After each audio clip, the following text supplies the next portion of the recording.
Welcome to Focus on Albany. I'm Cynthia Pooler, and my guest today is Warren Hamilton. And Warren is part of the Albany County Redistricting Commission. So what's going on with redistricting in Albany County? Well, I'll give you the long and short version. It Okay. started, with legislation, of course, and it just started with the general idea that people wanted, quote unquote, an independent process. So by definition, that is very, we'll say, slippery at best. So depending on how the legislation is written, it's either independent on the front end, meaning the people will independently meet. But if the legislature wrote into the legislation that at the end of the process, they can just pick and choose, then it's not very independent. So Albany did a pretty good job with the legislation. I think it was local law L or maybe N, or so many different laws. And I think that set the stage for a pretty good process. So where we are now is we submitted our second set of maps and report to the legislature, who unanimously approved it, I think a week and a half ago. So I know in the past there were all kinds of lawsuits and stuff. Do you think that this will be smooth sailing? Well, I think the major entities contesting before were the legislature and maybe some independent groups like NAACP. So the legislature themselves unanimously approved it. So I don't think there's going to be any lawsuit coming from the county legislature. Mm-hmm. So but an independent group or an independent person who may feel that they've been stepped over might try, but I don't know if they would have standing. So Mm-hmm. we're all thinking that it's pretty good, but nothing is ever clear sailing per se. Not in Albany County, right? Right. It'll be great though, because as you said, this will the 3 decennial years, so the prior 30 years or so, we've had lawsuits every time. Mm-hmm. I'm knocking on wood that it's not going to happen this time. Okay, so what do the maps look like now that they didn't look like before? Well, the biggest problem is that population has grown, and I shouldn't really say it's a problem, but there are 39 districts, and the population increased to, I believe, around 315,000. So the old districts all have to change. You can't fit more people in the same district. I think the magic number was 8150. I forget the exact number, where each district had to be approximately that number. So you have to massage all of the districts, and that's where some people had a problem because they didn't like the changes. Mm-hmm. So you say that Albany County increased in population. Yes. Whereabout did the increase come from? Increase was from, I believe, the southeast or right around the urban core. So in other words, the urban core gained more population, and a little bit north of Albany, moving towards Menands. So that's where the population was concentrated.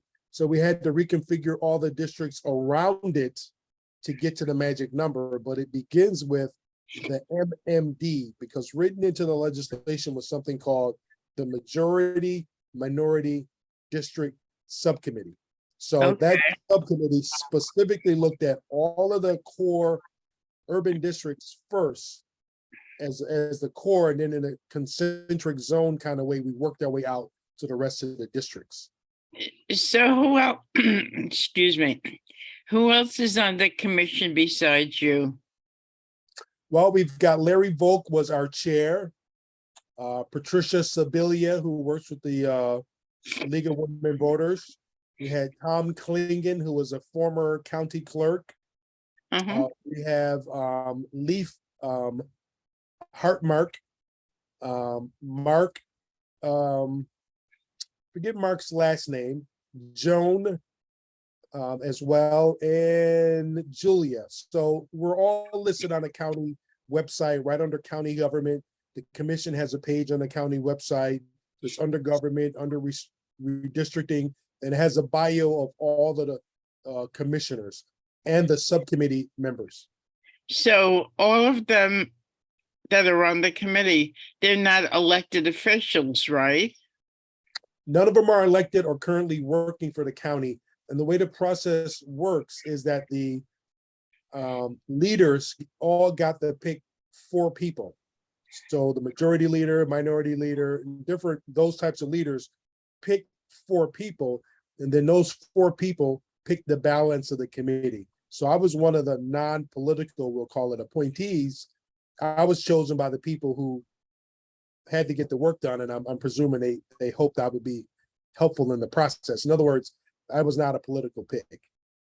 Okay, so um, there's still going to be what, 39 districts, correct? Yes, still 39 districts. They just changed their shape and the number of people in some of the districts. One of the biggest problems, Cynthia, and it'll probably come up, or even if someone's listening to this, they're going to be thinking of the term community interests. Mhm. Whether they're neighborhood associations or we're like-minded community, that's a very important part of the process. But unfortunately, with redistricting and the formal part of the process, that criteria falls down to like number 5 on the list. So as a commission, we can't come out the box with only being concerned with what the community wants. There are legal restrictions or voting rights issues. And if our attorney was here, probably say due process concerns. All of those come before saying, hey, this is my community, why did you break it up? But people keep coming to us with that as the number one reason. And legally, we can't take that as the number one reason. So as in any redistricting, the boundaries are going to change for the 39 people running for office, correct? Yes, yes. Okay. And that is why they initially did not approve our plan. I won't say rejected it because that's a little, language is important. So I wouldn't call it a rejection. They just they non-approved it. And part of what their concern was is that they thought we were diluting the power of the minority districts in the core city, because the current number of districts were in the minority districts were 5. So our first plan said, you know what? We think we can make 7 districts out of that and increase the minority population by 2 in terms of districts. But they thought we diluted it, that we spread it too thin. And that's why they did not approve the first plan. And so when you talk about a minority district, does that mean that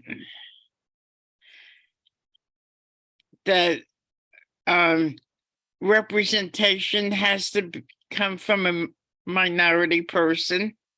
No, and that's a good question, Cynthia, because to be honest, even a legislator or 2 mistakenly said that in a public setting. It has nothing to do with choosing Black people or Asian people or Hispanic people. The key to it is that the majority of the people in the district are minority. And Correct. then right. And then they choose whoever they want.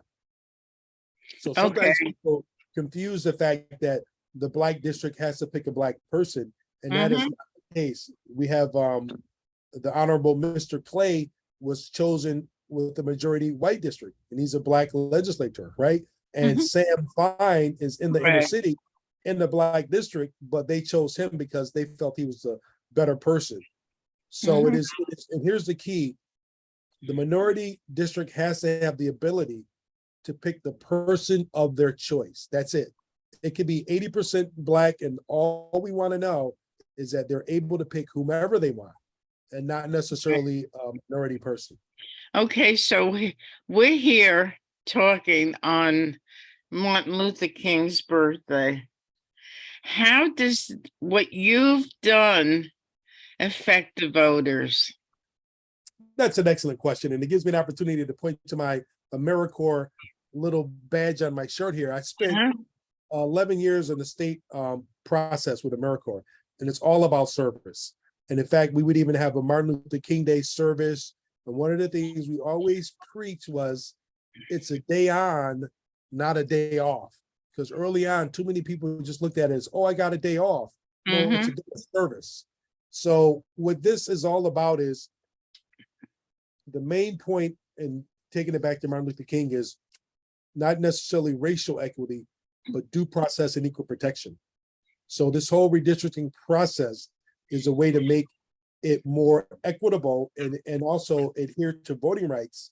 And that's all about with Dr. King, because one of his famous quotes that I love is he says that true peace is not merely the absence of tension, but the presence of justice, right? So if we have a fair, just redistricting legislative process, that's all about the spirit of Dr. King. So this is pretty interesting because I watched over the years all of the different squabbles that happened between, the legislators and stuff. So this happens every 10 years, correct? Happens every 10 years. It is actually in the Constitution, and it's called reapportionment. And then Right. that goes down to the states. We call it redistricting. And when it gets a little bit pejorative or negative, we call it gerrymandering or gerrymandering. So Mhm. that's the machinations. So it does happen every 10 years. And unfortunately, it didn't happen in this county, but things are not fair, as I'm sure you would understand, as far as voting and representation in this country, right? That's just a fact. It's been that way since day one. Since the commission that you're on, I'm sure is very, you put a lot of effort into it. Was it fun? Fun. Not fun. It was a very important process and I learned a lot. So it was very valuable to me. I spent most of my life in some form of public administration. I got a couple masters in public policy and public administration. So I'm all about the service. So Mhm. I really looked at it as a needed process, and in the future, and in other cases, I can hopefully use this work and move forward. But fun, no, because it was very serious. We had a lot of people sort of negative criticism all the time. We had to be very independent with respect to the county because the Mhm. county did not want to make it seem as though they were influencing the process. So in other words, they didn't like handhold us a lot or tell us what to do because we had to be independent, but we Mhm. needed their support and their resources. So it was a very challenging effort. Now, how did you manage to get on the commission? Did you ask the powers that be, or did they search you out? There was an application process. So I initially just heard about it through a friend, and I just went online through the county, and they were soliciting, countywide, and you sent in your resume and brief application, and then they just screened through them. Like I Mhm. said, the initial 4 people who were chosen screened through them and then picked the rest. So I- I was just, called up and interviewed and asked me a few questions, and apparently I answered them correctly, and they picked me. Great, great, great, great. So, if people want to contact you to ask you more questions about redistricting and the commission itself, how would they reach you? I would recommend going through the county website. That way it's formalized. It's, I have a county email. I have access to the county share drive. So in other words, keeping everything contained in that process. I don't want to get too far outside of my other commissioners, because I'm not really speaking for the commission, and they did the work too. So I don't want to get too So, far ahead. as the legislators run for office this year, do you foresee any kind of problems with districts and people represent certain areas and stuff? I would say no, because they unanimously approved it and they had a lot of input in the process. And we did our best to take their concerns, Mhm. that were sent to us formally into the process. So if every one of them voted yes to the plan, I would presume that they're happy enough to where everything's going to be well. Okay, great. So, is there any final thoughts that you'd like to share with the audience? Yes, Cynthia, I think we would have really liked to have more public input. It's unfortunate, and I'll put this in this context or frame. In government and in policy, there are politicians and there's public administrators. There are people who are public servants, and politicians is just part of the political process. We need Mhm. more people to get involved because it's a government of the people, by the people, for the people. Mhm. And I'm glad I was able to get that in because that's the last line from the Gettysburg Address. And I quote it often, right? If we're not involved, then it's not a government of, by, and for the people. And I think the problem Right. becomes is that too many of the nefarious Machiavellian type politicians out there want to make it ugly and disgusting so that people tune out, right? Because if you tune out, then they can do whatever they want. This is our government and we need to take it back. And so instead of looking at the TV, screaming and throwing stuff at it, we get involved and then we can change it. Wow, that's pretty profound. So you've been listening to my friend Warren Hamilton.